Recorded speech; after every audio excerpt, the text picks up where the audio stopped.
Do any of you remember the TV advert of the 70s which said you meet the nicest person on a Honda? Well, I bet the admin wish they had this, the Honda Deauville. It's civilised, it's quiet, it's competent, a good all-rounder. It's a bit like me, really.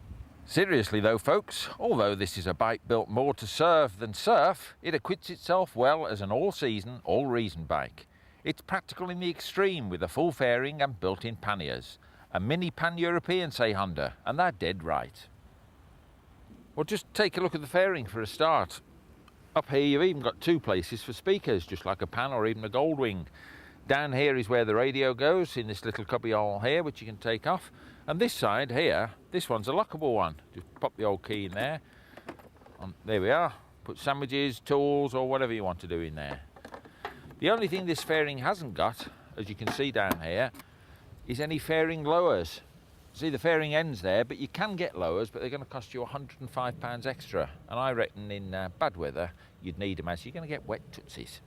But on the other hand, these panniers come built in, come free if you like, and they also come with optional lids. And by that, I don't mean you either leave them on or leave them off, because that would be rather stupid. But you get two lids. This is the shallow lid. This gives you 17 litres of capacity using them both. If you get the bigger lid, it gives you 27 litres, which is pretty cool, really. Bags of touring capacity. Up front here on the fairing, you'll recognise these crash bar bumps again. Exactly the same as the Pan-European. If you do drop the bike, they'll protect the fairing and also give you something to lift the bike up on. Coming up to the top of the fairing here, you've got a digital clock, speedo and rev counter, but you haven't got a fuel gauge, which I do think is a bit odd on a touring bike like this. But you haven't got that, but you do have a reserve tap down here, which is a bit old-fashioned, but very nice. One reason for this might be its 200-mile range at its average of 55-60 to the gallon. And this isn't as a result of poor performance. It's obviously no Fireblade, but the 53 brake horse 650 V-twin punts out the ponies when it has to, and using the 5-speed gearbox, you certainly don't feel lacking in poke. It seems to match its style, just like its highly civilised shaft drive.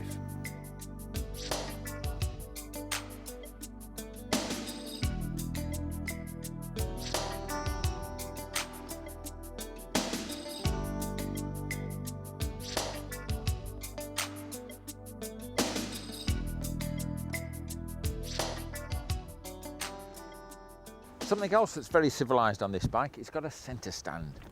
Get it up off the old side stand. There it is, tucked away there. Heave him up. Brilliant. And after all, when you've got a touring bike like this, with you've got your panniers, you've probably got a tank bag on. Centre stand, very useful for loading up the bike. And why they don't fit them on sports bikes, I don't know. For a couple of kilos, that's all it's going to weigh. And talking of this bike, Captain Sensible, I'm going to call this. Look at this for a grab rail. Your pillion passenger's going to feel dead secure on this.